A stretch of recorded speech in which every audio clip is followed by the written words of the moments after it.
2025-yil biz sportchilar uchun juda yaxshi yil bo'ldi desak adashmagan bo'laman. Shulardan shu jumladan prezidentimizning sportga berilayotgan e'tibori natijasida mana Beruniy tumani hokimi tashabbusi bilan Karate VKF markazi sportchilarimizga ishonib topshirildi. Hozirgi kunda Karate VKF markazimizda 100 dan oshiq sportchilar tarbiyalanib kelmoqda. Bu yil 25-yil erishgan natijalarimiz sportchilarimiz tomonidan Qoraqalpog'iston chempionati, O'zbekiston chempionati va xalqaro musobaqalarda yaxshi natijalarni qo'lga kiritdi. Shulardan Pardaboyev Sardor, Madrahimov Xursandbeklar O'zbekiston chempionatida faxrli o'rinlarni egallab, xalqaro musobaqalarga yo'llanmalarni qo'lga kiritdi.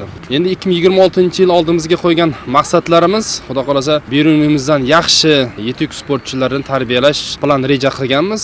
2026-yil kompleks musobaqalarimiz, Osiyo o'yinlari, yopiq inshootlar o'yinlari shu musobaqalarga puxta tayyorgarlik ko'rmoqdamiz hozirdan. Yangi 2026-yil bilan barchangizni tabriklayman. Ham o'zim nomimdan, sportchilarimiz nomidan tabriklayman. Butun Beruniy xalqini 2026-yil omadli, sihat, salomatlik, barakali yil bo'lishini tilab qolamiz. Obuna bo'lib qo'yishni unutmang. Beruniyning ichindagi ne gap so'z bo'lsa, hammasi sho'rda bo'ladi. Podpiska knopkasini bosib qo'ying.